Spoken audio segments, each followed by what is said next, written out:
So, good evening, everyone. My name is Siobhan O'Sullivan. I'm the Executive Director here at the Royal Irish Academy. I'm delighted to welcome you all here for this evening's discussion. I think it's going to be a really, really interesting evening. It's not often that you can sell tax. It can be difficult as a subject, but I'm delighted to see so many people come out because I think we're talking about tax in a slightly different context this evening and really looking at it through a kind of social lens around fiscal taxation, the fiscal social contract, what do we owe to each other, and all those kind of really very difficult but interesting and important questions.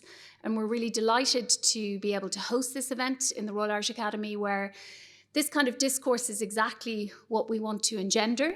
I want to thank the Department of Finance for their support in actually organising this event.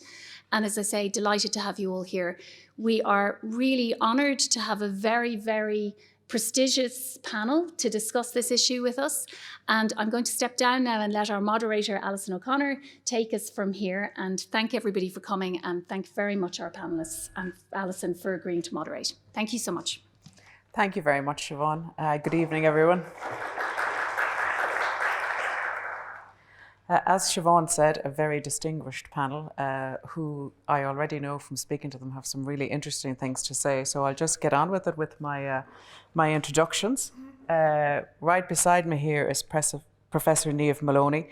Niamh is Professor of Law at LSE Law School, but more pertinently this evening, she is Chair of the Independent Commission on Taxation and Welfare. Niamh is an honorary member of the Royal Irish Academy, a Fellow of the British Academy, and was awarded an honorary doctorate by the University of Zurich.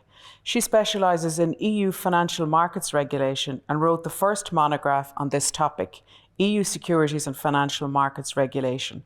She has written a number of other books and is an editorial board member of several journals, including the European Law Review. Niamh regularly contributes to parliamentary hearings on financial regulations, including recently on Brexit and financial services.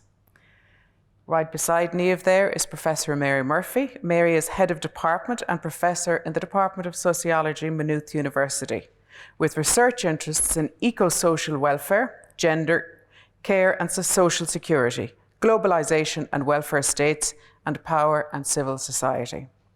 Mary has published widely in leading journals and co-edited The Irish Welfare State in the 21st Century, Challenges and Changes, and Policy Analysis in Ireland 2020. Her sole-authored forthcoming book, Creating an Eco-Social Future, will be published by Policy Press in May 2023. An active advocate for social justice and gender equality, she was appointed to the Irish Human Rights and Equality Commission from 2013 to 2017 and is currently a member of the Council of State in Ireland. I was reflecting earlier that there's nothing like academic biographies to make you feel insecure at yourself. And finally, we have Brian Nolan. Last but not least, Brian is Professor of Social Policy at the Department of Social Policy and Intervention. He's Director of the Institute for New Economic Thinking, Employment, Equity and Growth Programme, and Senior Research Fellow at Nuffield College, Oxford. He was previously Principal of the College of Human Sciences and Professor of Public Policy at University College Dublin. Brian is an economist by training with a doctorate from the London School of Economics, and his main area of research are income inequality, poverty, and the economics of social policy. He's been centrally involved in a range of collaborative cross-country research networks and projects, including the Growth Inequalities Impacts Gini multi-country research project. Amongst others, he co-edited the Handbook of Economic Equality. Brian currently leads the Oxford Martin Programme on Inequality and Prosperity, established in 2016 with Citi. And Niamh and Brian were just chatting earlier about the weekly commute that they undertake to the UK, and it doesn't get any easier apparently.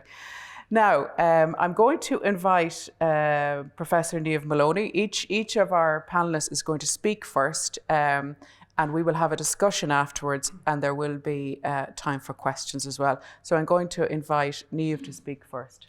Thanks so much, Alison. I'll stay here. Whichever you're happiest. I'll stay here. Thank you so much. And it's just fantastic to be here this evening in this absolutely sort of wonderful room. So thanks very much to the RIA, and I'm sure I speak on behalf of all the Commission members. It's wonderful to have this opportunity to discuss the report and our findings in this kind of context, so thank you. And just before I kind of speak as chair, if I could just speak for a second, Alison, as an academic lawyer, because I'm neither a tax person nor a welfare person. But when you think about it, for me, there were so many touch points, because tax, from my perspective, is a set of rules. There are very significant touch points in that regard with sort of the day job.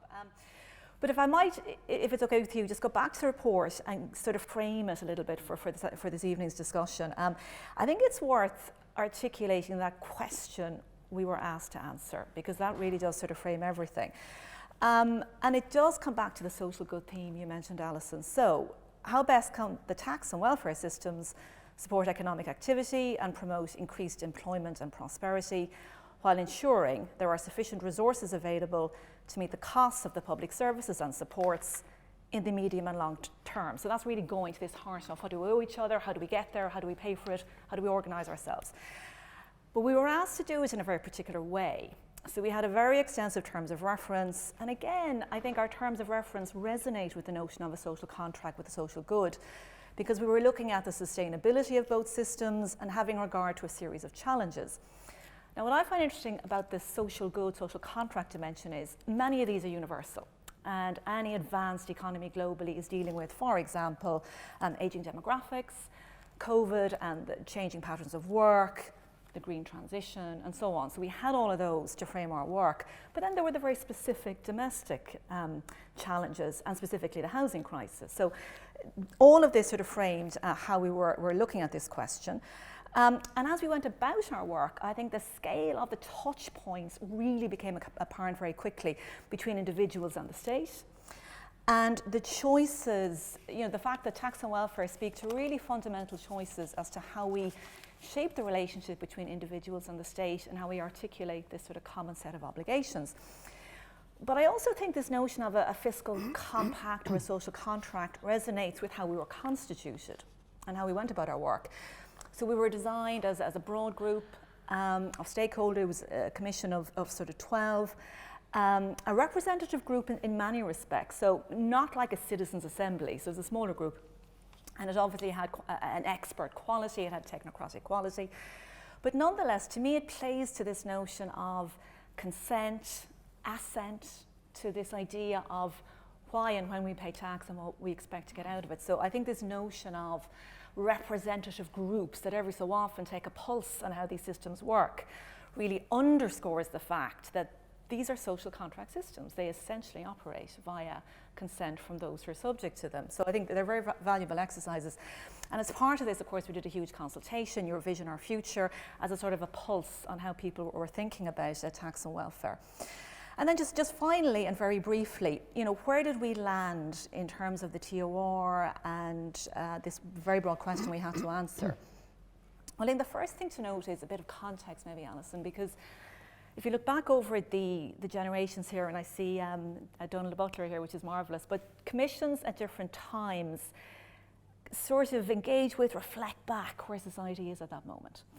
So in the 1980s, the de Butler Commission was obviously at a time where tax and the POE system was of major societal concern. Then in 2009, of course, we have the Daly Commission, which is really grappling with, certainly as it went sort of in the later phases of its work, with a huge economic crisis. We came into the system, I think, at a period when the structures of the state had gone through a major challenge and come out of it very well. So COVID, the pivoting of the tax system to pay out supports, the fact that we had the fiscal resilience to cope with the pandemic. So in many respects, we were looking at a sort of a well-functioning, very stable system. But our job was to look into the future. And that was sort of the pressure point, if you like, the medium to long term and all of this. The challenges we were facing in terms of aging demographics, the green transition, and so on.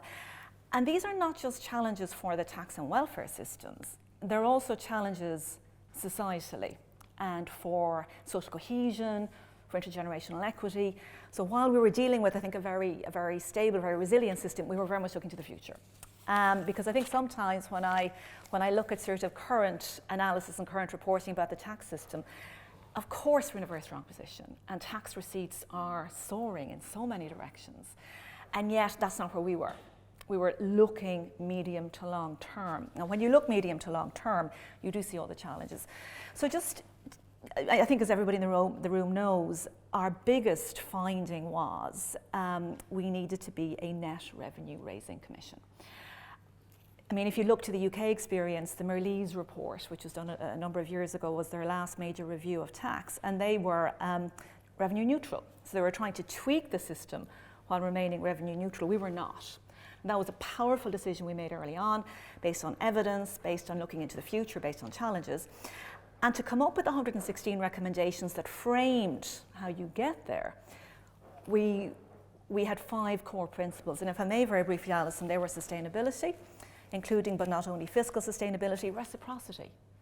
And I think a key phrase, if I may bring out from our exec summary, was social cohesion and intergenerational equity depend on the tax and welfare systems, including and supporting everyone. Because we are in a world, to use the phrase, of wicked problems, massive challenges. So that sense of reciprocity and relatedly solidarity, very important to our work.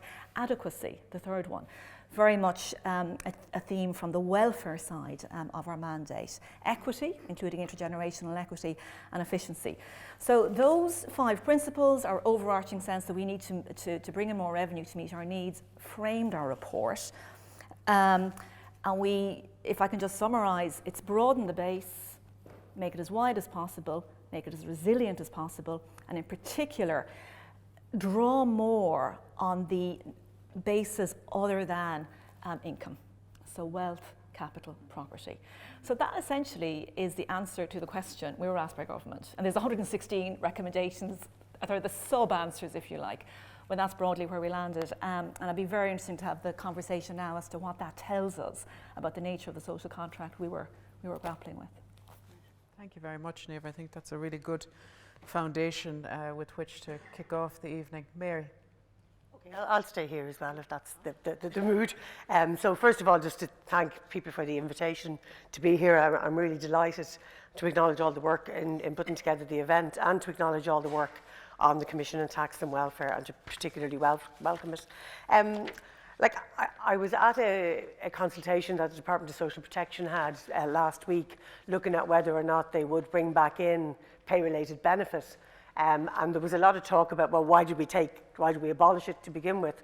And it turned out it was a recommendation of the Commission on Social Welfare in 1986 to take it out. And it had taken a good 10 years for that recommendation to swing through. And then we find ourselves reflecting on that and saying, well, maybe we'll bring it back in. And I suppose it just reminded me 2 things. One, how important these things are. They do become our benchmarks and our Bibles, and we do go back to them again and again. But also how long they last in terms of framing the common sense understanding of where we're going with things. So they're really important in that sense. So I think that medium to long-term frame is actually where it should be, and it's actually how it will be used in the longer run.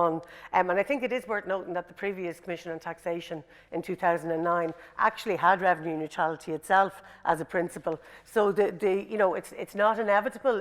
It's not a given common sense that revenue raising would be at the heart of a recommendation. So I think it is really important and welcome that the net revenue raising is framing the overall approach of the Commission, as well as the 5 principles that you said, but also that there are revenue policy choices available that are consistent with the principles of sustainability that are outlined. That's really important as well, because it's not just a wish kind of a frame, it's actually getting down into the brass tacks that the 116 recommendations to some degree are consistent with those principles that you mentioned, and that's really important.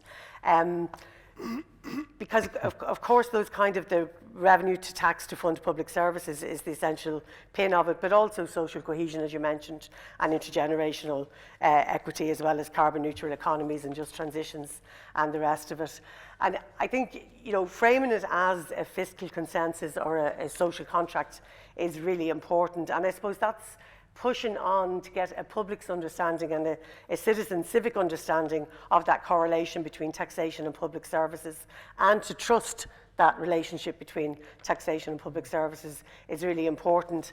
And there is evidence that the public do trust that. I mean, I think recent citizens' assemblies were also quite progressive on been inclined to increase taxation for social good and to achieve certain progressive goals, and that's really, really good. There's also evidence, I think, that the Commission is in tune with a lot of other analysis, not only from the likes of Oxfam, which are focusing on wealth taxes as a way of addressing global inequalities, but also the European Central Bank, the IMF, millionaires and billionaires and tax we trust. You know, like it's hitting a moment where this debate is really important globally. But just in terms of trying to unpack the social contract idea and going back to the principles of sustainability, reciprocity, adequacy, equity and efficiency, and I particularly welcome the adequacy, having campaigned around that issue for a long time, and the need to have those institutional mechanisms to benchmark and indexation, and on equity, the focus there is on individualisation of tax and welfare. I really welcome that aspect of it, and I think they are closely aligned to the social contract. But I think above all, it's the principle of reciprocity that we need to drill down into in terms of understanding, and that the Commission does recognise reciprocity at the heart of how they understand the tax and welfare system, and how tax can be used in that sense, I think is really, really important. But I think that there's things that we can do to maybe deepen that understanding of what reciprocity is in the context of it being a social good, and in the context of what we need to do to expand how we understand reciprocity in the context of the global challenges that you talked about maybe. Like I was on the Irish Human Rights and Equality Commission, and there's a fairly well-developed understanding of taxation and its relationship to human rights and the obligations that states have to maximise available resources in order to progressively realise human rights. And I'm going to contradict myself a little bit now here, because human rights are understood to be quite individual based, and I think the real challenge that we have in thinking about reciprocity and social contracts is to move on from the idea maybe of the social contract as a contract between the individual and the state, because I think what we really need to do is understand better our reciprocal obligations to each other as a society, and in that context to understand the role of the state as the revenue raiser. And I think we've quite a bit to do there to reformulate our understanding of a social contract that's based less maybe on individual rights and obligations and more on mutual interdependence and the concept of collective reciprocity. And I say that because I think by affirming values of individualism and independence, that we miss the big picture about how we need to equip ourselves to respond to those societal challenges that we're facing, and particularly the climate change and everything involved with that. So I think the idea of a new type of social settlement, that we reimagine what reciprocity is in the context of our global social and environmental challenges, and maybe that means that we talk about tax and welfare outside of the construct of a nation state, and a social contract that's based on an understanding of the individual and the nation state. Maybe a wider interpretation that allows us to talk more about a moral economy, a care-centred economy, and I think that would open up, not as a critique of the present Commission on Taxes and Welfare, but just where the conversation needs to develop towards in terms of how we need to understand what needs to happen. And I suppose that's something that I try and do a little bit in my new book, and I know the session organisers for today were keen to talk about, in the context of polycrisis or permacrises and the real societal challenges that we're facing now, how can we rethink fiscal policy to ensure a social contract that really is equipped for the future? And I suppose if we think of global inequality and social degradation, environmental degradation as two sides of the same coin to some degree, there is so much that tax policy can do to both equip us with the revenue on the one hand to address societal challenges, but also to address inequality as a fundamental cause of overconsumption and environmental degradation. And I think bringing tax more firmly into that discussion is something that we need to do. And it requires us to be imaginative, I think, to be open, to be institutionally open, to have policy imagination, and to try and reimagine work, time, care, income, participation, tax and welfare in that context, because tax and welfare institutions are incredibly important, both in framing our values and in giving us the vehicles that we need to realise those values. So I do think that there's challenges facing us in the future around that. I think one of the biggest ways that it would happen in relation to maybe both tax but particularly welfare is to move us away from individually meeting our needs through income supports and money per se, and focusing much more on collective universal basic services as a way of us collectively getting our needs met, because they are much more environmentally fundamental in terms of what we need to do to reduce overall consumption. So I think in that sense, you know, there's some of the recommendations in a practical sense to look at tax reliefs and tax exemptions, which do fund the private consumption of services that we need to meet our needs. That's a good way to have that conversation about replacing tax reliefs with universal basic services. I think that's a much more sustainable kind of approach to go. So I think if we move in that direction, that reciprocity, if it's understood that way, it's not necessarily seen as a burden or in the language of obligations or mutual obligations, which can be quite negative, but it can be framed as a necessary enabling value and institutions to help us live the best life we can and have the best planet that we can. And we can see taxation in the same light, that we see it as a valuable social institution and an expression of our commitment to each other and to our planet. That's where I'd like to see it going. Super, Mary. Thank you very much. Yeah. Great. Brian, thank you. Thank you. Great to be here and appreciate the invitation. And I absolutely want to start by congratulating the Commission and saying what a good service they've done to us all and to the national debate. I mean, the tax and social welfare systems are at the heart of the social contract, to connect to the theme for today. And the Commission, you know, argues this point very effectively. So I'd really like to congratulate the members, Secretariat and Niamh as Chair in particular, for what's a major contribution to the debate, and one that I think will very definitely be long lasting, as were the other earlier ones that Mary and I'll ask to remember. Yeah. So you know, I don't think we're going to be able to do anything like justice here tonight, and I certainly can't in few remarks, to the very wide range of topics that it engages with and recommendations that it makes. So let me just give you a few reflections to kick it off on things that struck me, including dogs that didn't bark, or that didn't bark as loudly as I might perhaps have anticipated that they would. So to start with, the recommendations being based on the argument and the belief that the total tax yield will have to increase as a share of national income. I think the arguments are compelling, particularly in terms of aging population. But it would be certainly interesting to know how widespread the consensus about that is in the country. Maybe we'll only know when people end up going to the ballot box. But it isn't at all clear to me what attitudes in the population are about this, and whether this starting point would be widely accepted. And this is obviously something that's very hotly contested elsewhere, in countries where the social fabric indeed is manifestly fraying. Second point would be that, again, which the Commission absolutely recognises and emphasises, is that while we have to worry about the tax and welfare system in combination, and I think it's very helpful that they were indeed considered as such in this report, the missing and enormously important part of the picture is all the other things that tax pays for. And that if social fabrics are fraying, it may be as much about that as it is about perceptions about the way the tax system, for example, is operating. And I think that also applies when we think about progressivity, and when progressivity is not simply a value that we care about for the tax system, it's for the entire tax and spend system. And indeed, the spending side of the ledger does much of the heavy lifting in that respect. It's who benefits as well as who pays. So if we focus on the need to broaden the tax base,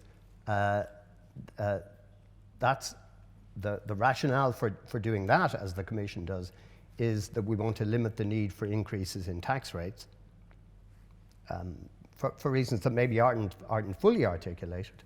But let's accept that for a minute, and to shift the balance of taxation away from taxes on labour and toward taxes on capital, wealth and consumption. So in the context of previous reports and similar reports elsewhere, some mentioned, I think in many respects you'd characterize the approach that the Commission take as relatively conservative rather than radical in terms of structures. And this includes things that it considers and rejects, or doesn't recommend, perhaps to be fairer, such as the net wealth tax on the agenda internationally now, after years of not being. Universal basic income, again, much discussed and debated. These are not recommended. When it comes to the income tax system, the changes that are recommended, I think you'd probably characterize as rather modest as well. And this is despite the fact that the report notes that the exclusion of large numbers of people from the personal tax and USC systems is increasingly problematic. But the reforms suggested focus on broadening the PRSI base and enhancing the social insurance fund.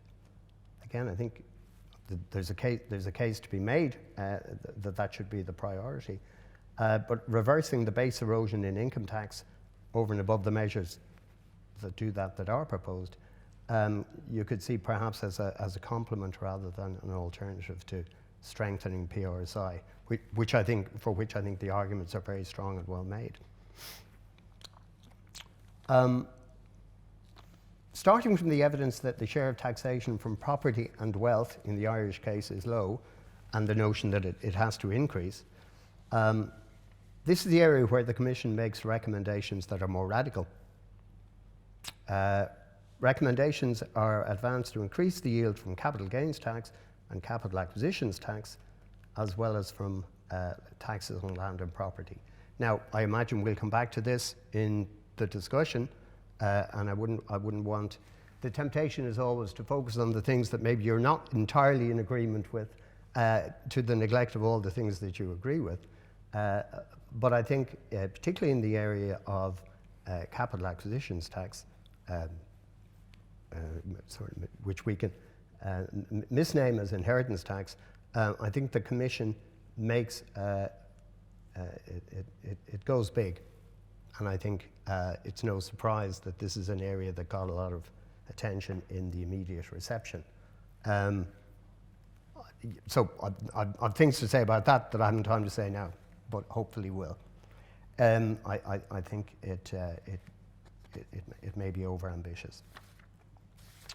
Turning briefly to the social welfare side of the ledger, and I haven't left myself much time, but then I think possibly that's a reflection of the Commission's, where the Commission ended up as well, in that the Commission's treatment of taxation is rather more extensive than its treatment on the social welfare side.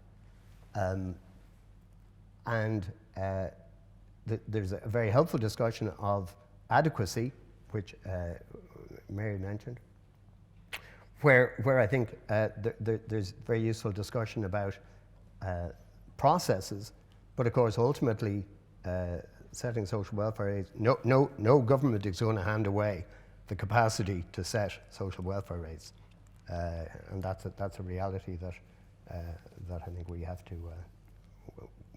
to work within. There are very interesting proposals for restructuring of working age social welfare supports, that I think need to be fleshed out and will very valuably be fleshed out. And let me just end with a dog that didn't bark perhaps quite as much as I thought it might. And that's the related point that the extent to which we actually want to use that it's wise to use the tax system to try and nudge and push and shove people in particular directions, and the extent to which trying to do so creates what can be considered either tax expenditures or, less politely, holes in the tax system, and the extent to which broadening the tax base can target those expenditures as a core objective, in the belief that many of them are no longer serving the purpose for which they were initially designed. The Commission has extremely valuable suggestions to make about enhancing the processes around tax expenditures, but it doesn't put tax expenditures quite so directly in the firing line as perhaps other reports of this sort have. And I think that takes me back to one of the values that underlies it, which is equity and the perception that people who are equally placed should be paying the same tax, which is absolutely recognised and given a role in the report. But I think for carrying through the implications of that for how we treat tax expenditures is work to be done that the recommendations in the Commission would really help us to do in the future. Thank you. Thank you very much, Brian. Plenty of food for thought there. Niamh, I'm going to start with you, and as I said, there will be an opportunity for questions from the floor afterwards. And you said there in your contribution that the Commission reflects back, where society is at, ageing demographics, etc. Brian mentioned there are certain parts of it of the report that hit the headlines. I'm not sure whether those were. I'm curious as to whether, I know there were particular reasons why certain things did, but when you were at the end, did you go through and think, well, here's what's going to here's what's going to be a highlight or slightly controversial? But what I'm trying to get at, I suppose, is how much was on your mind about our maturity as a society in our discussion on tax, and where you feel we're at there. I suppose if we start with that, and how that informed your role. Yeah, that's a great question, Alison, and I think it ties particularly with Brian's comments, but also Mary's as well. So I might kind of answer it in a couple of ways, just when I'm gathering all my thoughts on this. So I think the first thing I would say is one of the challenges any body like this faces is they're kind of the third rails of what we discuss. I mean, tax and welfare are meaningful, and they are meaningful because they are visibly distributional. You see the consequence. You raise a rate, you lower a rate, so that they're absolutely visibly distributional. On the other hand, distribution is the job of politics, and that's where it has to be. It is representative, it is where the choices are made. And yet we're in this space whereby we're supporting that process, if you like, but we're not a political body. So going to Brian's point, absolutely, there are huge questions here about expenditure, but also about actual levels, actual rates, actual how much yield do we want on X. So we sort of had to navigate that territory whereby we weren't going politically into that space, but we were, as a representative / technocratic group, looking into the future and sort of trying to clean up, be resilient, clean up the system, make it as resilient as possible. And I think that's where your point then comes in, Alison, because of course we don't operate in a vacuum. I mean, the political economy of the choices we make is incredibly important. And I suppose the other point related to that is, we were a commission of 12 people. With different views, with different backgrounds, with different perspectives. So all of this is going into the mix. So I suppose what I'd say is we're not scientific in that there is a result out there and we're trying to get to the right result. What we're trying to do is, with as much evidence as we have and an awareness of the political economy, and I think also building. I mean, Mary spoke very much about it. She mentioned the kind of things we were building on. I think you're building step on step on step. And of course, as you build, you're aware of political economy, what worked, what didn't work, and where might we land. So absolutely, we're conscious of that. But even outside of political economy, I suppose, is that it's essentially advising on, and as you said, it's into the medium term and longer, advising the people advising the government on how the money of the people of Ireland should be spent. And what I'm trying to get at, I suppose, is your sense of how the people of Ireland take to that. Yeah, I mean, I think a lot of this, it plays out in this big notion of trust, I think. Yeah. So big, and I suppose particularly in as Mary was talking about polycrisis, the environment that we exist in currently. So yeah, I mean, I think my sense is, and this is sort of a personal sense, that I think there's a lot of sort of hair-rending about trust in institutions and trust in the West and trust in politics generally. Excuse me. But I do think the pandemic, Alison, was an inflection point. My sense is that the pandemic showed us the capacity of the state to intervene for good.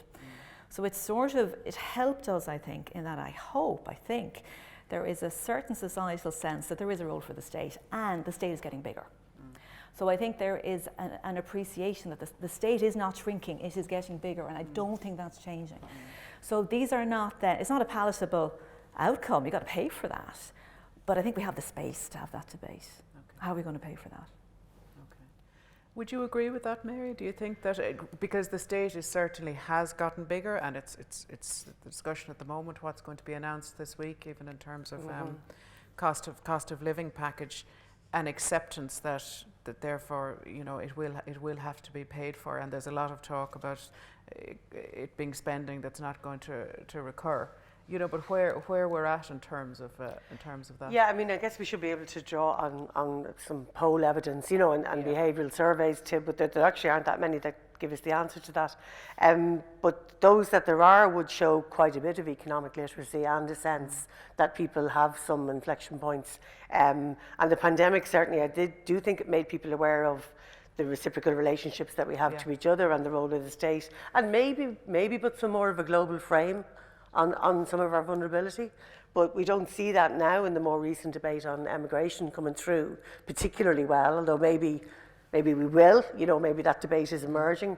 So I think there is quite a bit about, I think that the issue of trust does seem to go quite a bit in terms of saying, well, I would pay more tax if I trusted what was going to be done with it. But I think the other thing that comes out very clearly is that a lot of polls show that people would want more tax, but not for them. Like, you know, they think maybe the rich should be taxed more, but they don't think they're the rich. And this is going back decades, that Irish people's concept of who the rich are has never been that it's the people in this room, for example. It's always the somebody else. And therefore people are looking for more tax, but believe they won't be the ones that would have to take that hit. So there's some hard conversations to be had there. How do you think that's addressed by the Commission, and how it might be, you know, further developed? I'm not sure how well it's addressed by the Commission in terms of making it aware of where pitch points would fall, where certain distributional decisions to be made. But I think there have been some very interesting work done by, say, for the likes of TAS, the think tank for action and social change, who did a lot of work prior to the last crisis on looking at what the actual income distribution was in Ireland and making people, and I used it a lot in the classroom, just getting students to think about what your mum and dad earn, where does that put you in the income distribution? And people were looking at it going, yeah, we're rich, you know, and they didn't think of themselves that way at all. But when they looked at it relative to other people, they realised where they were. And I think there is quite a lot of interesting things that we could do to have that conversation in a bigger way, which would make people then have to think about the aspirations they have for tax changes that would impact on them. That would be interesting. Yeah. Brian, you touched on some of the controversy, which I suppose was the hot, and I'll use the more journalistic, the inheritance tax issue, and that this was the hot button issue that was very easily pressed. And I suppose that kind of gets to the heart as well about the intergenerational thing, the reciprocity, and how you know, why should people be told you know, how their money should be spent, or what if when I die my children inherit, you know, that how much they should have to pay, or an increase in that. How do you communicate that to people? I'm not sure I'm best placed to answer the communication side of it. But I think the underlying principle in framing taxation is that you want to spread the burden as widely as you can, and the Commission very much operated on that basis. And if we look at how much countries in general have been able to raise via wealth taxes in general, and let's call it it's intergenerational transfers, I guess, rather than just inheritance, but let's call it inheritance for short. And inheritance taxes in particular, I think you'd have to take it that there is there's a limit to how far you can push inheritance taxes. And just to characterize the Irish situation, Currently, there's nothing very unusual about the amount of revenue we raise from inheritance tax. It's sort of around the middle of the rich countries. Many rich countries have seen their take from those types of taxes fall very rapidly in recent years. Some have abolished those sorts of taxes. We haven't. The tax take has held up. There was an interesting report from an EU research outfit called the Joint Research Centre there quite recently, projecting how much inheritance there would be to tax in a number of EU countries, including Ireland. And it came up with the interesting stat that over the next 15 to 20 years, there would be, the amount to be taxed would more than double. So I think there's grounds for thinking that that we can indeed raise the revenue because the base will have increased.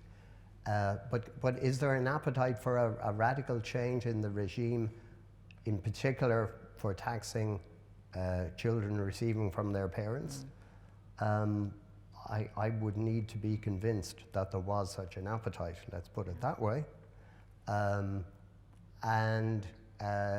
The proposals made by the Commission are for a very, very sharp reduction in the threshold over which you pay a third, a tax rate of 33%. I think you wouldn't need such a marked reduction to have a significant increase in the tax take, given the increase in the base. So I think there is more revenue to be raised there, but that's not.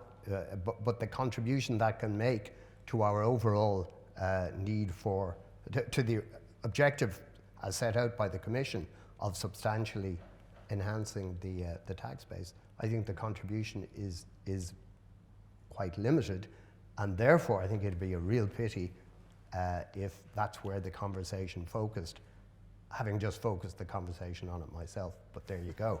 Well, I led you to it. Niamh, I'm going to want to just go to Niamh now, and then we'll go to the floor. And my question, and answer might be different in retrospect, was what was the most difficult thing for the Commission to grapple with?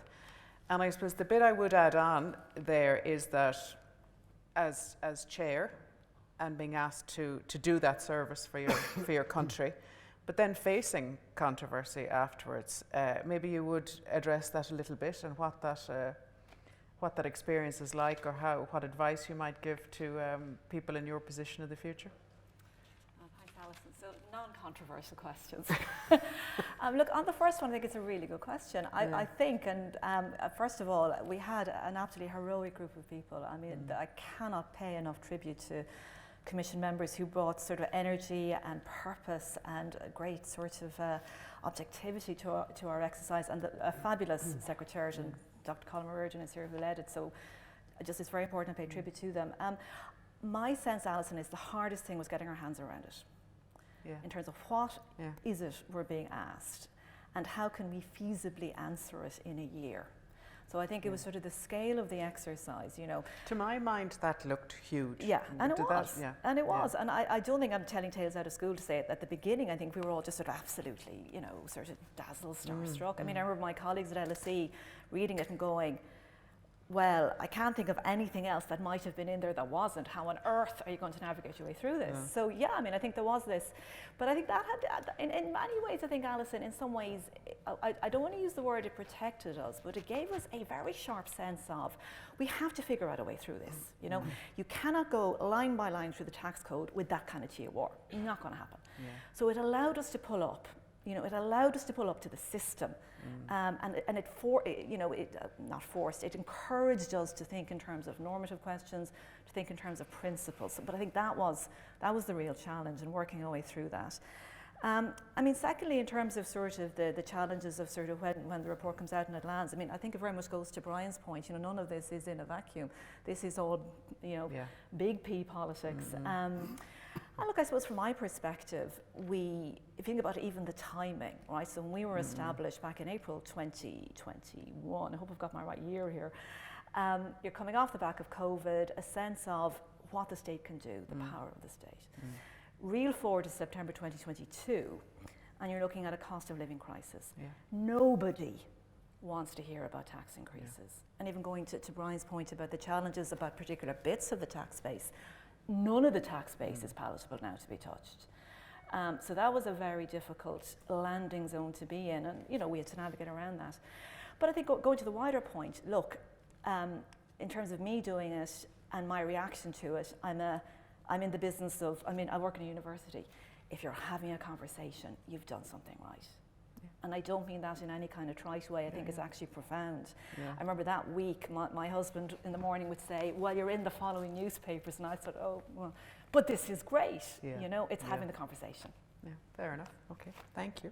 So we're going to have some questions now. I think there's a roving mic. So if you want to just ask a question generally, we can see who'd like to take it. Or if you want to specifically ask one of the panelists, that's okay as well. And you might just tell us who you are as well, please. So any takers?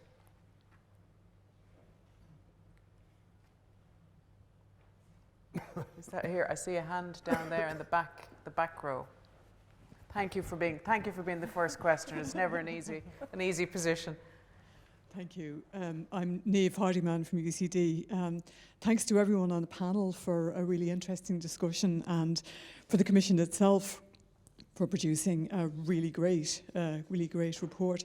I'm really struck by how much of the panel discussion is centering on the conversations that need to be had, and more generally the sort of mental pictures that we have in Ireland about the tax and welfare system and how they relate to each other. And I'd like to maybe just offer something. I don't really have a particular question. This is more of a comment than a question, so I'll try not to be too self-indulgent in what I say. There's usually a cue for like a 15-minute ramble. I do think that we have not been very good at thinking about the notion of fiscal contract in Ireland. I think that for a long time we have had a very individualistic way of thinking about tax and welfare separately and together, and it has been enhanced by the way a whole set of policies have been designed and the way they relate to each other. And I think that we do have this knotty thing, when Brian was asked directly, how do we change the conversation? It's really difficult because policies and ideas and institutions get cooked together over time, and you can't make radical change in them at any one time. But what I think we can start doing is to understand how the institutions have framed ideas that have underpinned the policies. And the ideas are where we need to start. So I think the framing has tended to be very much about individual participation in the market, and this is what has caused us to design tax systems that relieve a lot of people, as we would say, from tax burdens, the better to create a flexible job market. But the loss involved there is that large numbers of people are not fiscally contracted into the state, don't have a stake in the state. It has consequences. We also have a way of talking about the economy and talking about the role of the state in the economy that thinks of the state as something other than the state or the society. The state sets the rules and then gets out of the way and lets the market get on with it. And this is not just kind of 40 years of neoliberalism. This is I think part of the way our party political system has worked for a long time.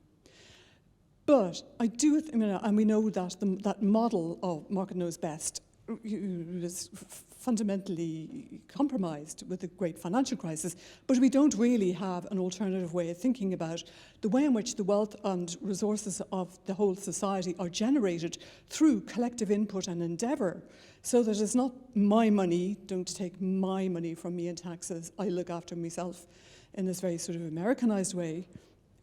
We do maybe have an opening now to change the way we talk about the way collective resources are managed and allocated. And I think that it is possibly an inflection point, even in the middle of a cost of living crisis, because I think that so much of the public debate now is about precisely the kind of collective resources and services that Mary was talking about. Thank you very much for that. Sorry, thank you. Thank you. Mary, can I ask you, arising out of that as well, in terms of, and Niamh mentioned this, it's in the report, and the aging demographic is how, in terms of persuading young people that they should be paying tax, that whole issue of paying tax for older people. You mentioned citizens' assemblies earlier, and that, but that's a hard sell. But it's going to become a bigger and bigger issue, isn't it? As to when you look at the numbers. And I'm curious, you work. I don't think we should have a citizens' assembly, let's say, but it is interesting, like some of the conversations that have arisen out of the citizens' assembly or connected with it, like in the repeal referendum, the marriage equality referendum, and there's going to be a drug citizens' assembly. They have actually led into national conversations that have helped us reframe values and have helped us move on in some respects. So I'm not going to citizens' assembly, but it is interesting. How do you have those conversations? And if you see in the universities now, how do you create the solidarity? Yeah, like universities now are having very big conversations about consent, which is really, really hard to get their heads around. And I've seen students really, really trying to understand it. So I would think if we could find a way of having the conversation, that a lot of young people might even be more ahead of us in the conversation to some degree. I wouldn't assume that negativity about paying for older people or whatever is necessarily their starting point in how they understand their future. And I do think some of it has to be about, I think as Niamh was saying, just that conversation about what kind of society do we want is really important. And as a republic, Ireland hasn't necessarily, it doesn't feel to me like what I thought it would be like to live in a republic, in the sense of what you might imagine would be that sense of that interconnectedness that people who live in a republic should have. But it is never too late. I'm inclined to think that we will need a fairly significant new social settlement and an opportunity for new social contracts to be talked about in the context of constitutional change, north and south as well. And there's some really good opportunities there to, not to wipe the slate clean, but to have that conversation about what kind of island do we want as a proxy for what kind of society we want. And I do think we have learned things about how to have conversations in Ireland, right down to kitchen conversations about families arguing about their values, about what kind of society they want for their young women, for example.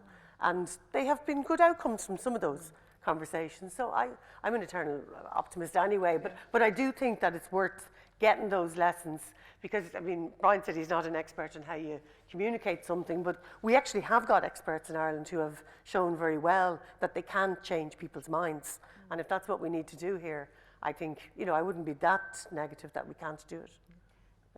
Brian, briefly before we go back, would you agree that is what we need to do here? In terms of, if we're to have significant change or to get buy-in, that the conversation will have to be grown and developed from where it's currently at? Yes, but I think we're not really sure about the ground on which we're walking, even in terms of thinking about tax versus social insurance.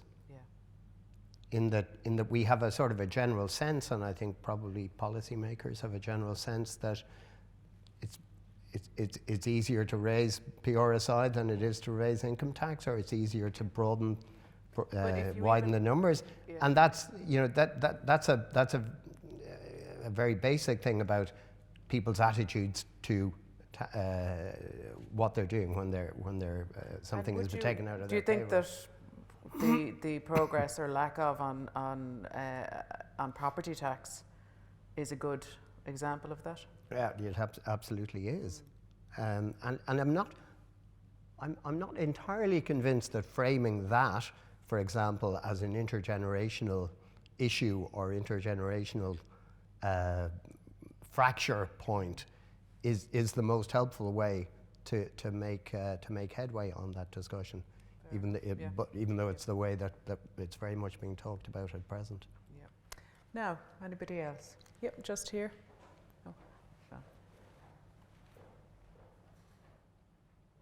Oh, Sean Healy from Social Justice Ireland. I just want to make 2 points. One is about content and the other is about process. when I saw the title, The Fiscal Social Contract, when I got the invitation, that scares me. And I'll tell you why. It has a danger that we begin to look at the social contract in too narrow a way.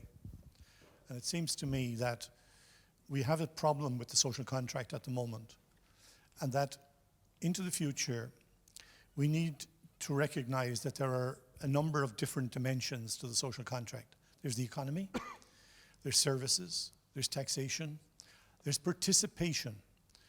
We've talked a little bit here, but I think more and more people are demanding a voice in shaping the decisions that impact on them. And finally, there's the issue of sustainability. Now, the thing that we need to cotton on to, I think, more, and in practice, as against in theory, we buy it all right, but in actual development and running of a social contract, is that these things are interconnected, they interact, and they're interdependent. And that consequently, I would worry about a fiscal social contract. The fiscal is a part of a greater social contract. And unless we deal with all 5 dimensions, we will wind up, again, with a lopsided approach towards it.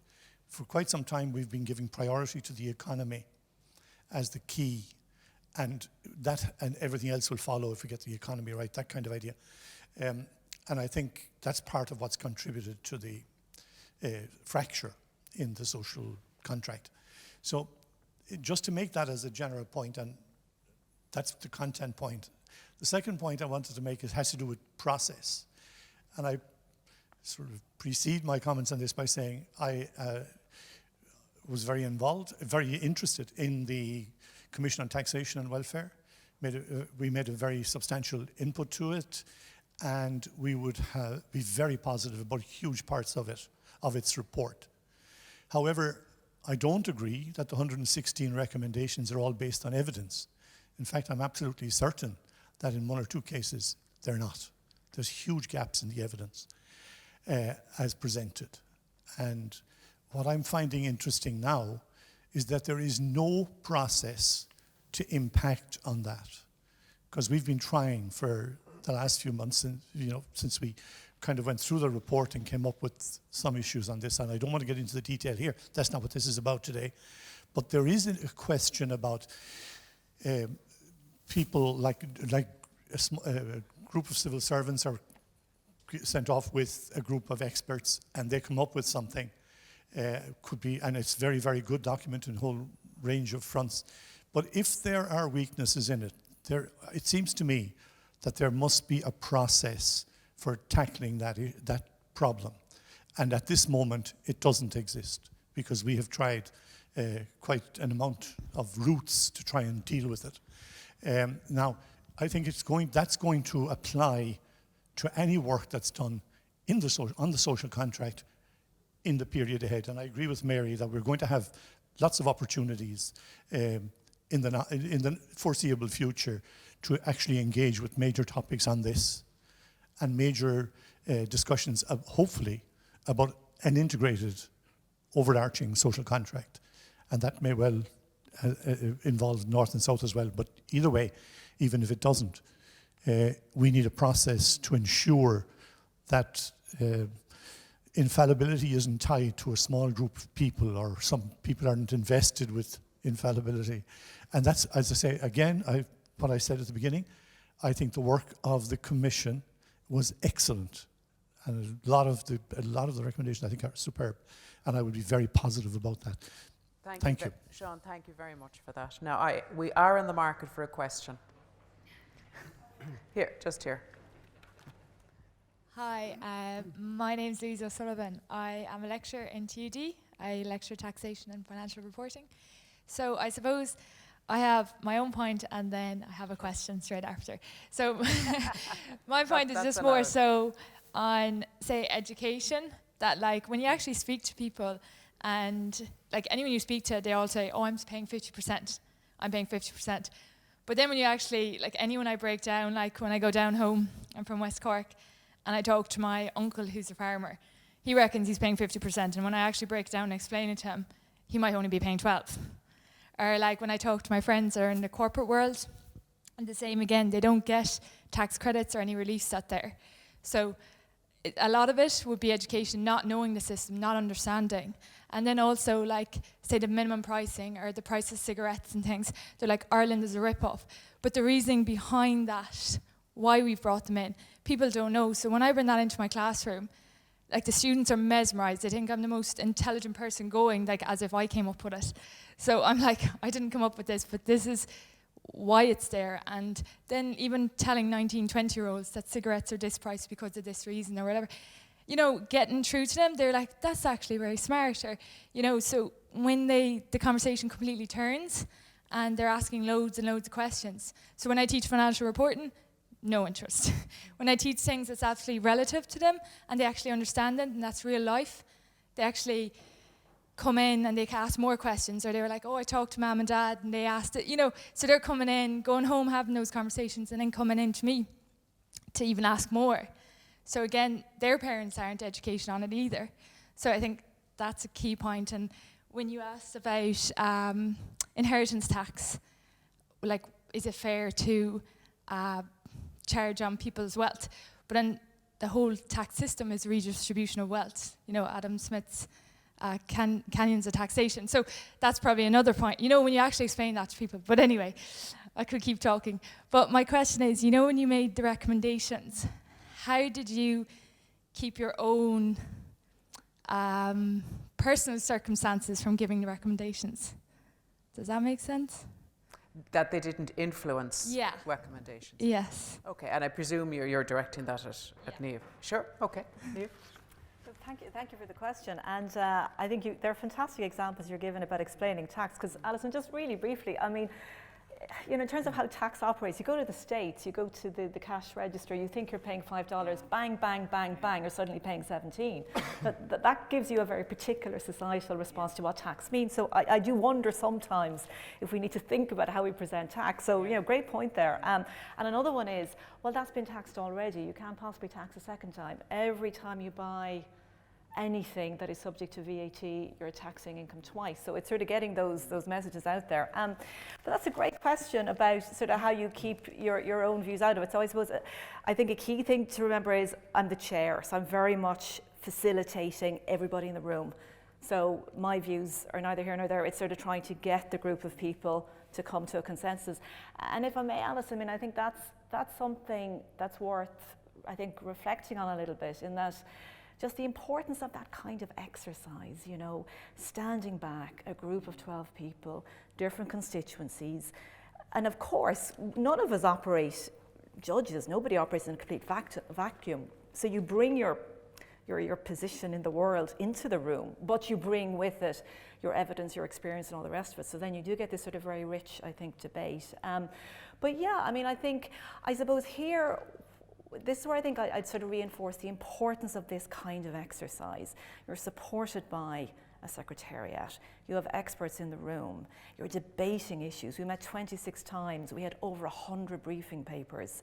I mean, the scale of what you're going through, it's a very, very big political, intellectual, personal exercise for everybody involved. So I think all of that goes into the mix, but I think I'm entirely confident at the end of it, what you are getting is this objective, and yet, you know, not scientific view, because, you know, tax is in the world. Thank you. Yep.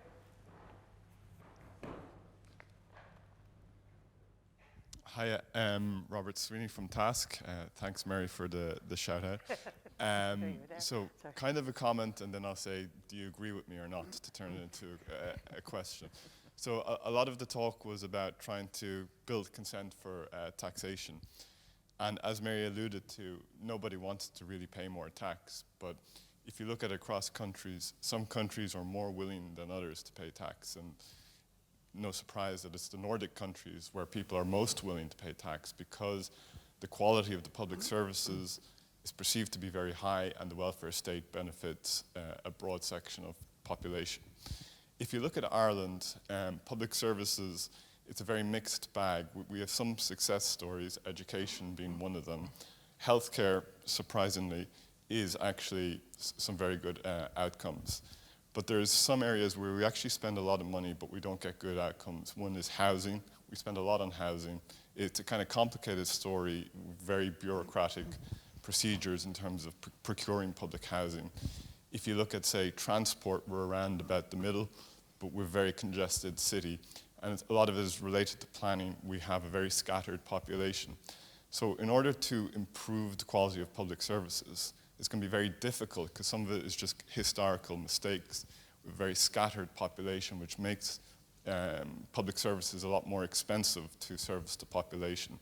So I'm wondering, do people agree with that, and how can we kind of improve public services? Because it seems like a lot of the problems are just historical legacies of issues. Now, there are some areas where we need to spend more, such as care, childcare, elder care. So. Okay. Who would like to? Mary, do you want to start? Yeah, I mean, I suppose it goes back to that question of trust, because if citizens feel that they have an evidence base, that they don't get value for tax via their public services, then they're not going to be inclined to want to invest in that tax.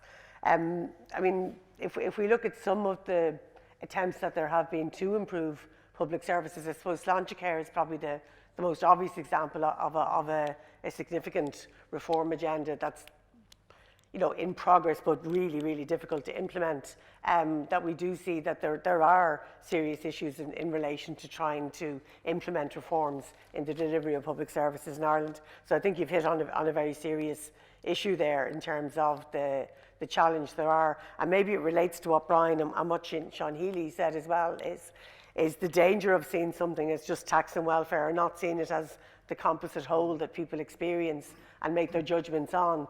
So a lot of people don't get that connected with the welfare system except at pension age, and then they're not that conscious of what the welfare system is giving, but they are conscious of what they're paying out for private services, because they're not able to access them as public services, and therefore they're less inclined to value the payment of tax in that regard. So I think to some degree it goes back to that argument as well, that whatever way you're trying to develop those public services, the universality of them, the relevance of them to the greater number of people, is a way of building up the public support for the base of revenue that should fund those public services. So even though universality is more expensive, I think it is something we need to talk about more as a way of looking at the future reforms, because we think we're saving money by targeting, but actually in the very long term, if you look at what the global challenges are, universality may have a much more fundamental part to play in how we see our future rolling out there than we do at present. You know. Brian, do you have any thoughts on that, on Mary's thoughts there on the universality? Well, in fact, I think it goes back to something that was said earlier about social insurance and pay-related social insurance, that the arguments at the time for moving away from the earnings-related payments was to boost the lowest payments, but the dynamic implications of that may be to undermine the breadth of support for the system more generally. And so you can make a sort of political economy argument for what look to be not very well targeted payments. And I think that absolutely spreads over into the logic that Mary was just articulating for, in some instances, universality. But I think the challenge faced, of course, is that, as Robert said, I mean, it is the case that in some instances we're spending a lot of money and not getting very good value. I was reading the latest OECD report on Ireland, and it has a treatment of health expenditure, and you know, one of the points it makes is that we're getting poorer outcomes than we should be in comparative terms for the amount that we're spending, and that's before you think about the problem of dealing with an aging population and so on. So in terms of, you know, who's the chicken and who's the egg, it's you know, I think it's absolutely the case that not the mythical efficiency savings that politicians often tend to be focusing on, but genuine system improvements that get us better outputs for what we're spending are required across public spending generally, but particularly in health. And just as a sort of a slightly random analog in terms of how difficult it is to make the case for more taxation. I mean, the debate or the experience in the UK over the last number of years about funding social care has been pretty salutary, in that there have been various expert reports saying, coming up with pretty sensible funding mechanisms, and these eventually were taken up by governments of different stripes, including very recently, but fell at the last fence because of a sort of an ideological resistance to increasing tax. And that's in a case where there's the most compelling case to be made that is not difficult to communicate, to go back to the communication point, because nobody has to look very far to think of people who need this support. So a fair insurance-based mechanism to provide it would seem like a no-brainer, but in some contexts, even that is impossible to sell. So I think it's very, very context-specific, and that goes back to some of the points that were made earlier about maybe this is a moment where a conversation can be had that's productive. Thank you, Brian. Any other? Yep. John Fitzgerald there. Hi, John Fitzgerald, Trinity. The last two elections, the political manifestos had very little on welfare systems. And if you compare it to manifestos of the 70s and the 80s, where it was a real issue of debate, your commission was on tax and social welfare received less attention also in it. What do you see as that it's forward-looking? What do you see as the big challenges for the future? And Brian has identified one, in that if you watch the debate in Britain, truly horrifying things have happened to the welfare system and nobody seems to worry about it or do anything about it. There is the lack of interest in the welfare system going to be a challenge in the future? Niamh, maybe you would take that. Yeah, no, it's a really great question, and it kind of brings me back to this sense that this was very distinctive about our work. It was the tax and welfare nexus, and we were very conscious of it, that this was something we really had to keep at the forefront. Partly it was sort of just how they both work together, but partly, how do you think about welfare and kind of the world we're in right now, and even the word welfare. I mean, it's this notion, I think, of participation and supporting people so that they can participate fully in what the economy looks like right now. So to me, in terms of the future challenge, I think it's that. I think it's understanding what it means to be on the expenditure side of that relationship. Is it sort of lifelong learning opportunities for people once they leave college over time? Is it the souped up social security fund where for 3 months you get the same salary? Is it issues related to sort of regionalisation and how we support people working from home? These are slightly high-level examples, but I think it's thinking about it like that. I mean, one of our recommendations, I think it was a very powerful one, it was that we do not tax child benefit, and that we do think about a second tier of child benefit. So I think it's thinking about sort of the pressures on families and society as we evolve, and embracing this participatory sense of welfare.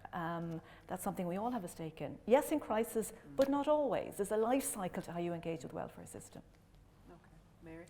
Yeah, I mean, I would agree, John, that the conversation about welfare is relatively muted given to what it would have been in the 80s and 90s, and maybe it's just a feature of low unemployment and it being less a salient issue. But I do think it probably, if there was, I mean, as a critical friend, if one was going to make comment on the welfare recommendations in the Commission, and I don't know if Brian would agree with me, but both of us sat on 2011 to 2014 expert working group on integration of tax and welfare, very much a working age kind of report, and got ourselves into a lot of very technical details about things that didn't go anywhere and didn't create a conversation. So one thing worse than being talked about is not being talked about, and we weren't talked about at all. It just got buried in somebody's drawer.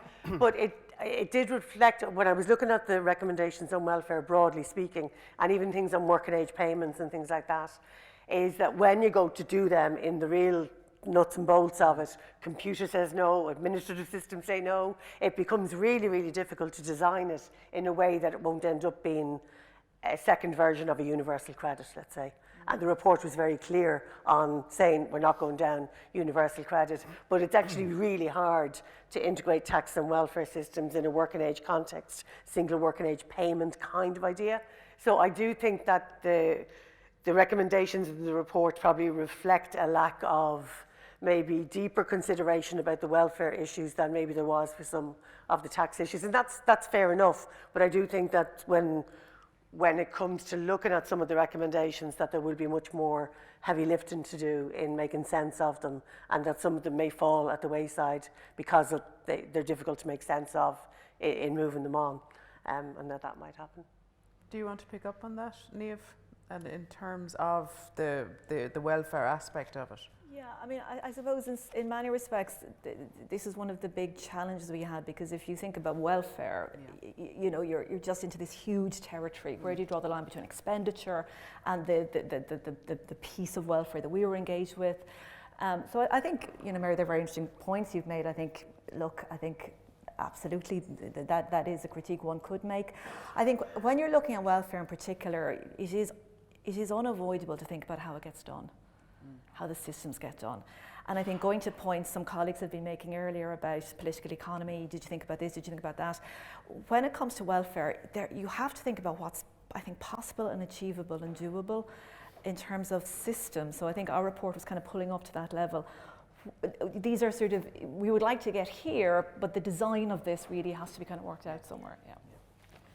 And how, I'm curious to know then, you mentioned there about the increased child benefit. How much is on your mind of thinking, you know, this one mightn't go down so well, but maybe if we put this in, it'll be more popular, and that you have to be realistic and think about how things are going to land, and palatability and sellability and the whole intergenerational thing of one thing here, another thing there?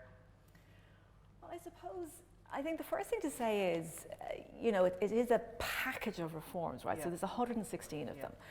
And they all come from a particular evidence base, a particular set of discussions.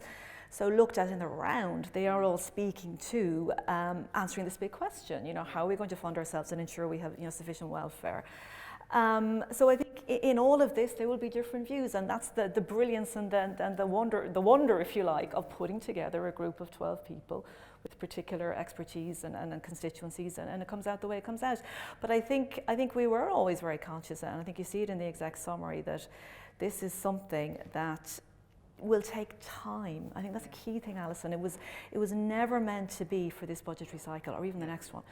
And that as it's worked through, and we would hope the 116 are worked through, but that each one and its fit with the other one is worked through in terms of specific distributional issues, specific design issues, and so on, so that the system works.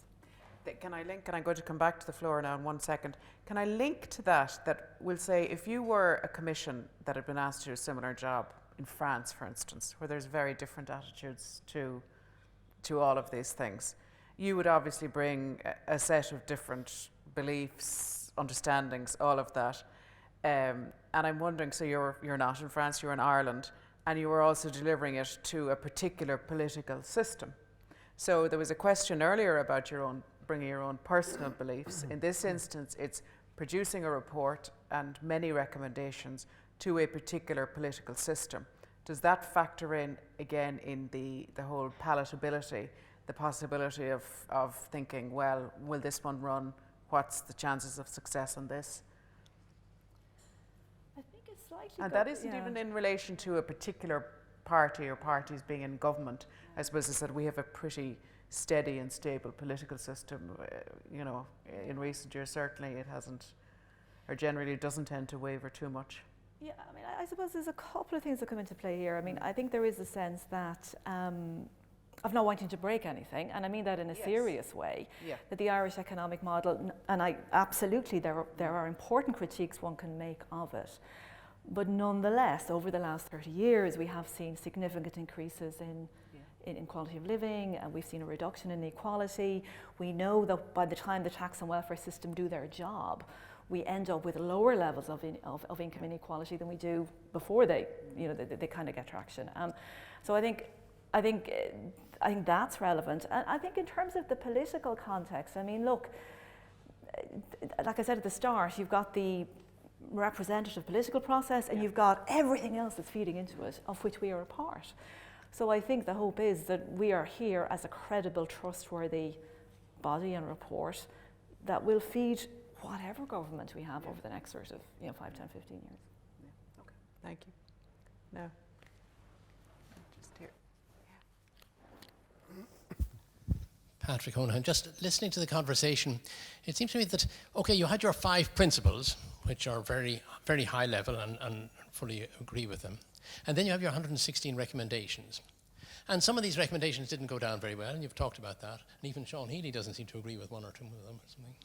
But I'm wondering, is there an intermediate level of guidelines or something like that, do's and don'ts, that you would say to a government, whatever you do, don't do this.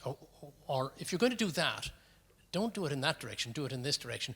Can we distill something like that from your report that would allow people to say, okay, I didn't agree with this and I didn't agree with that, but their overall approach is so coherent that it gives us a guideline so that if some minister comes up with a great idea that's very popular in his constituency, that other people will say, look, that's completely against the whole thrust of the way these people were thinking and the way we can as a nation buy into this. Thank you, Patrick. I'm going to turn to Niamh now, and I'm going to be relieved that I'm not the one answering that question. He was practically making notes. That's a superb question. So let me I think this is what I would say. I think, so first of all, I think thanks, Patrick, because I think there is, and this is where I encourage everybody to read the 500 pages, because I think in the text of the report, there is this richness of debate about how we got from 5 principles to 116 recommendations. And I think to the extent there's repeating themes, I think I would go with things like this. Be very wary of eroding the tax system. So once the tax is in place and you've got through the difficult political economy and it's doing a job, I think not eroding the sort of taxes, is something to be mindful of. I think secondly, the resilience and coherence of the tax system. Now look, it's a construct of people and politics, right? So it's never going to be this perfectly constructed machine. But once you've got a degree of sort of resilience and stability, I think it's, for example, something we say in the report, not using certain tax levers to deliver short-term outcomes that are incontrovertible, they need to happen. But that could be an expenditure lever. That the tax lever is a more permanent contract you have with everybody. So not using the tax system to deliver something over kind of a year or two. So I think keeping it resilient. And I'm trying to look at sort of my last note here. Oh yes, I can see what I'm saying. I think it's the really basic point, Patrick, about broaden the base. And I'm going, excuse me, I'm very struck by what Brian said at the start about broaden the base, but will you get much out of it? And you made the very interesting point about sort of inheritance tax. And I think it's a very interesting point you made there about the household balance sheet. But I suppose one of the things I'd say here is, if we think about what we look like now to what we looked like 50 years ago, in terms of what the household balance sheet looks like, right? So in terms of income is coming in one way. Now we know we have housing wealth, we have deposit-based wealth, we have different ways in which we construct wealth, very, very broadly defined, if you like. So I think it's a sense of imagination of looking across tax bases, because they change, and how we hold wealth and income changes over time. So I think it's not keeping this constant lens on taxes on labour, because going to a point you mentioned, Alison, and the political economy of this, that's really difficult. That's the visible one, that's the distributional one, or it looks distributional. You're paying 42% as opposed to 40%. So I think it's that sort of broadening the tax base and keeping it as broad as possible. Okay. Brian, might you take up the point there? I think if you look on the welfare side, so maybe to complement a little bit what Niamh was saying, if you look on the welfare side, what I read from the report is the importance of strengthening social insurance. And I think that's a radically different route to, as John mentioned, the one that was followed in the UK. And I think that as a fundamental direction of travel is provides you with some guidelines that you want to minimize rather than enhance the degree of means testing in the system, and that you want to minimize the degree of, or you want to maximize the extent to which people can, on social welfare, can make their own decisions about their lives rather than looking over their shoulders all the time. So I think that it's not obvious to me that necessarily follows through all the way in the precise recommendations, but I think as an orientation, to go back to the notion of reciprocity, that if that's the basis on which the social protection system is being designed, rather than on a very strict maximising targeting, maximising means testing in order to achieve it, that maybe is a bit of a parallel to the base broadening on the tax side. Do you agree with that, Mary, and do you think it's achievable? I agree that that's what it does, but I would prefer if it didn't. In that I think there's an opportunity missed maybe to think less about maybe if we define welfare as a very productivist idea of welfare, that it's about welfare and work nexus, which I think is probably what we do it in Ireland. And even we think of child benefit and it's what impact does it have on work incentives. That's a reason not to tax it. That's a reason to have a secondary tier. It's about child poverty as well, but it has to be done in the context of maintaining work incentives. I think there's a really narrow frame around how we understand what the principles of welfare need to respect in order to develop the welfare system. I think if we understood it more as maybe well-being and care or something like that, we would do quite different things. What do you mean by that? I mean, if we saw that, if it kind of goes back to maybe what kind of society do we want? And if we want a society where of the workers and everybody's working in a very productive sense of the word, that we're really valorising paid work, we're socially valuing a very narrow range of activities that people actually do value and do in their lives. I do think that there's a place for the welfare system to socially value a whole broad range of activities that we need in society to make society work, particularly care, but also democratic activity, environmental activity, culture, arts. You know what I mean? There's so much we do in life that makes life worthwhile, that allows us to flourish, that the lives we want to live, that we don't socially value, we don't support, we don't enable. We nearly punish people for doing it rather than supporting them. And I think if we were really thinking about what way do we want our tax and welfare system to enable the type of lives and worlds we want to live in and to be in, that we might have a different conversation than one that simply says, is everybody working as much as they can? Are we taxing them as much as we can in order to keep that cycle of quite narrow vision of how the world works going? That's what I mean by that, I suppose, yeah. And certainly I think the caring one we are going to, with the upcoming referendum, we're certainly going to see far more. Yeah, and we'll see there the absence of the tax and welfare imagination, I think, in how we do socially value care, you know. Yeah. Thank you, Mary. We do have time for one more brief question, if somebody wanted to ask one. Yep. Want one? Thank you.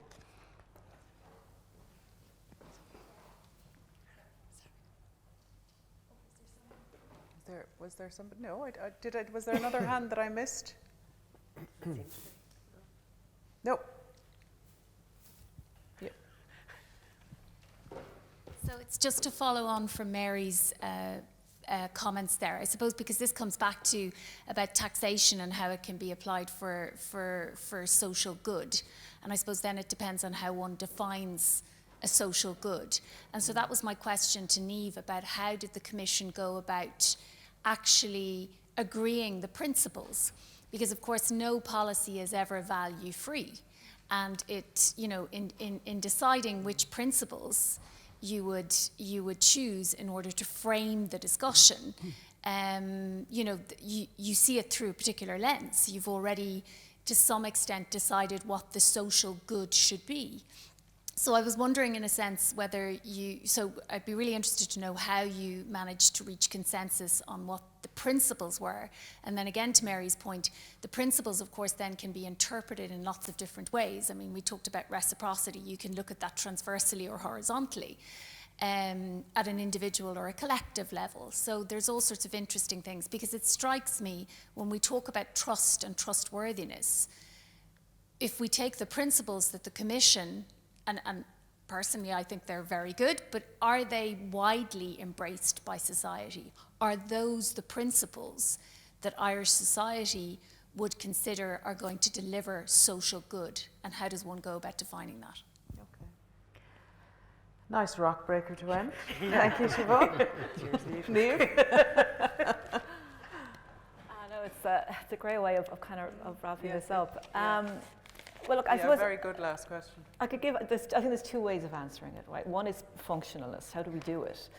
So I think we realise that given the scale of the TOR, and given that we had a year, and given, I think as many colleagues have pointed out, it's all about choices. It's all about separating yourself from the issue. How do you keep yourself honest as you do that? Well, I think having a catalogue of normative principles is one of the ways to do that. So, you know, how do we do it? We talked a lot. We looked at previous commissions, adequacy from the Commission on Welfare in the 80s.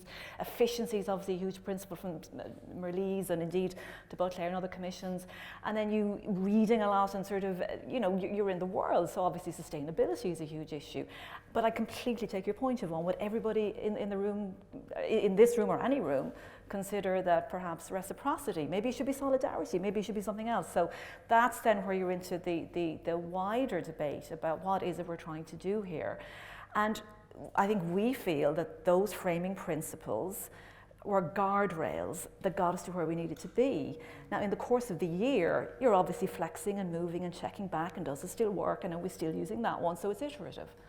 And I think we found as we went through that they were resilient. They did allow us to end up where we ended up. And they also acted as a sense check. If we're saying X, does this fit with Y? So I think in many respects, that was one of the most sort of fruitful and powerful discussions we had. And even something like sustainability, and going back to, I think, the comment Mary was making, I think a very powerful comment about the collective versus the individual. It's not just fiscal sustainability, it is that much wider sense of sustainability.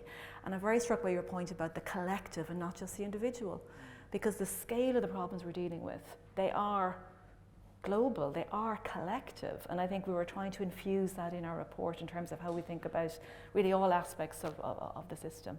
But no, thank you, because I think that was something we put a lot of thought into. And hopefully it will, as the debate continues, these principles we challenge, of course they will, and we would want them to be, but they are out there as a way of thinking about these issues. Thank you, Niamh. I think there was a very comprehensive final answer. And when I was preparing earlier and looking at the report, I was struck in Niamh's forward, and it's summarising where she said taxation and welfare systems are fundamental to our well-being, our standards of living and our prosperity. And then she goes on later to say they represent the obligation we owe to each other and the protection we provide for each other. And I think that was going into it. I felt that the debate, you know, the debate tonight needed to explore that.